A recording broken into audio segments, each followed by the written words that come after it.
The return to in-person learning has been delayed by 2 weeks for students. The province is bringing back capacity restrictions and non-emergency surgeries have been canceled to save precious hospital resources.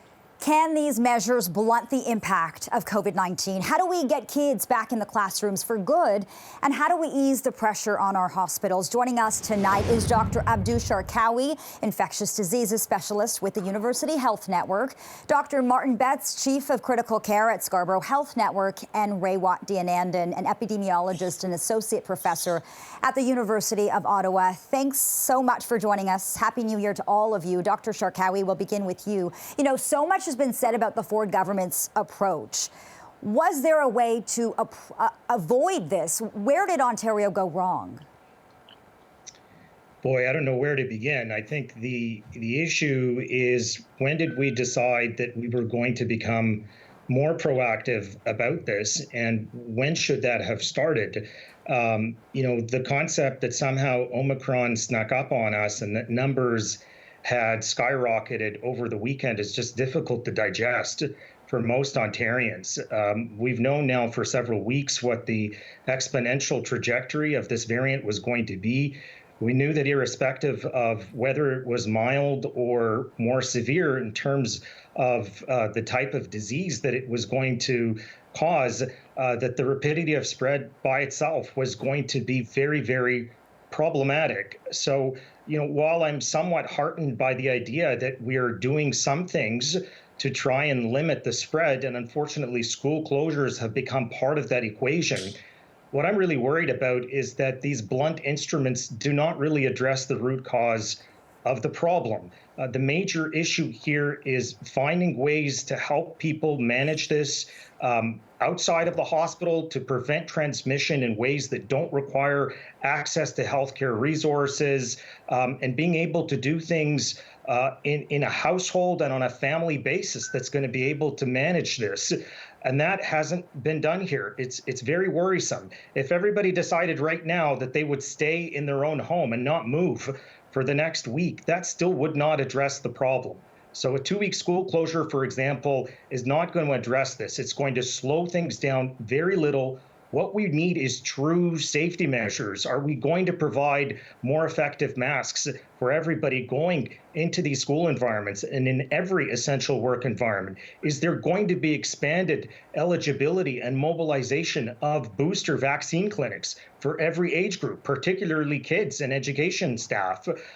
Those are the things that we need, in addition to mobilization of oral therapies and discussions with Health Canada and other stakeholders to help do things that are going to help people stay out of hospital if they start to exhibit symptoms of COVID-19, and not wait until a bottleneck crushes our system, because I'm really quite worried that that's what we're looking at over the next 10 to 14 days. And on the eve of these new restrictions coming in, or what we're familiar with stage 2, hindsight is taking us back a few weeks, right, to December 16th. Dr. Betts, the science advisory table back then was projecting if Omicron was going to be as severe as Delta, ICU capacity would be reaching limits that we hadn't seen before. The ICU capacity is not reaching that yet, but should that have been the only measure? Should we have been looking at the daily case counts when considering the spread of Omicron? I think you bring up a good point. We talked, I think, around that time about what the impact was likely to be on the health system, and we knew at that point in time that the cases, and particularly the rate of case growth, was going to lead us to a position where we were seeing 10,000 cases a day by New Year's, and that the impact on the health system was going to be delayed. That ICU is one thing. I think certainly we're seeing in this wave that hasn't hit the ICU to the same degree that it has in recent waves, but I think it's still early, and certainly myself and my colleagues are seeing the number of patients with critical illness come and increase faster every day that we've worked. At the moment, we're seeing real challenges in the hospital sector, so in the medical wards and surgical wards, and getting essential care provided for those patients. And then the other piece I think that's lost if we don't start to track cases is this notion of long COVID and patients with prolonged illness, that more cases you have, the more people will be exposed to that, and that'll play a big impact not only in the health system, but on productivity and quality of life for these individuals in the months and years to come. Raywat, can we talk about the timing of this decision? If these measures, if moderate measures, let's say, were introduced before the holidays, would we be in a different position today? I think we would, depending upon the degree of compliance people had with those measures.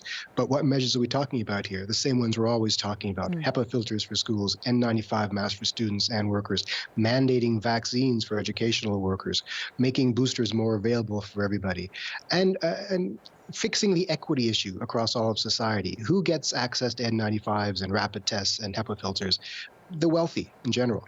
So there are a lot we can do still that we have to do. And I've been saying for a long time, we have to be mandating paid sick days to disincentivize people from going to work sick and changing the SOPs so that people aren't encouraged to be exposing themselves to others when they're symptomatic. I wonder about that, Raywat. Are we taking workplace outbreaks seriously enough when we're trying to address the spread? We talked about hotspots by postal codes maybe this time last year. What about workplaces and looking at the data collected over the last 2 years on where these outbreaks are happening in our communities? That's always useful. Now, because contact tracing is kind of broken, that data is not entirely reliable, but it's still useful. And frankly, I'm a little worried about the isolation SOPs as well. We have stories of people saying they can get back to work after 5 days of a positive test, even if they're symptomatic, which to me is insane. So we have to address these SOPs. We have to deploy our limited testing capacity more strategically. We have to make workplaces safe. We have to disincentivize people exposing themselves to others when they're symptomatic and infected. So again, there are many things the state, the government can still do, and many things that we as individuals can still do to help curtail this problem. Dr. Sharkawi, schools are closed to in-person learning for at least 2 weeks. Not what a lot of parents wanted to hear, but here we are. How do we make the most of these 2 weeks so when kids do go back to the classroom, it's safe? Well, listen, I can tell you as a parent of 3 school-aged children myself who have really suffered from the brunt of online learning and what that means. And I say this knowing that I have much more privilege than a lot of people who don't have much in the way of means. We're talking about single mothers who are working 2 jobs to try and maintain a household, for example, for their children. We have to recognize that simply closing schools in and of themselves is not good enough. In fact, that would be a huge offense to those very same people who are struggling with those inequities. We've got to do those things that are going to fundamentally change the safety infrastructure in school environments. That means a mass provision of more effective masks. We're talking about daycares here as well. Let's not forget daycare staff are dealing with effectively an entirely ineligible, unvaccinated cohort of young children that they're looking after.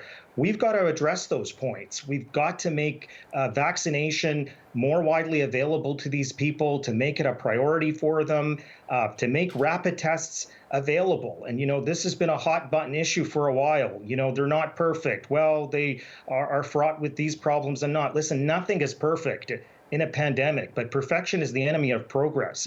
What we really have to do is give people as many tools as possible, provide them with the education as to how to use those tools, and make sure they're equitably distributed. If we do all of those things over the next 2 weeks, then hey, maybe closing schools for a short period of time is quote unquote worth it, if I can use the term loosely. If we don't, I think that this is going to be a really, really damaging situation in terms of public trust. And I can tell you that it's not going to sit well with a lot of people, including parents.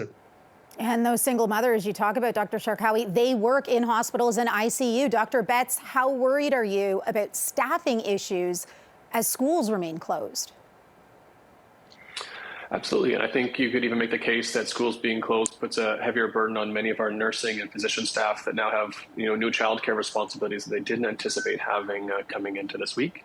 I think as other hospital systems, as ours has encountered over the last couple of weeks, we see increasingly staff off work because of being sick, primarily with COVID, having family members sick, or even on isolation. Now, we've got some new tools to get people back to work a little bit sooner, but we have seen through the hospital sector, for instance, at William Osler in the last couple of days, that not only staffing the emergency departments and medical wards is a great challenge, but as many would know, on the same day, they had a real crisis with their EMS system and having available ambulances to respond to 911 calls. And so from the very beginning of your hospital journey of calling an ambulance to the end stage of getting into rehab and getting back into community care, we are struggling, and we anticipate that given the breadth of this outbreak, we'll continue that for the series of weeks. Ray Watt, I think everybody in Ontario knows somebody who is infected. I want to ask you, is Omicron our path to herd immunity? That's a dangerous question, and I don't have an answer for that, except to say it's pretty clear that the great majority of people are going to be exposed very, very soon. Now, exposure does not mean infection, and infection does not mean symptoms, but it's going to wash over this population like a tsunami, and it's going to leave in its wake, for many people, the gift of immunity. Is that immunity durable? We don't know. Is it a strong immunity? We don't know. Will it protect us against future variants? We don't know. I think there's a good chance. And if I were a betting man, I'd say a combination of infection and recovery plus vaccination puts us in good stead by the spring to prevent possibly future waves. Don't quote me on that, because new variants could always change the situation dramatically. But I like to look for a silver lining in things, and that might be the one great silver lining we could hope for. But again, this disease has a way of throwing us curves every week, so let's not make too many predictions we can't hold to. Yeah, an unprecedented situation for sure. Ray Watt, Dr. Martin Betts, and Dr. Abdushar Kawi, thank you so much for your expertise. We certainly appreciate your conversation tonight.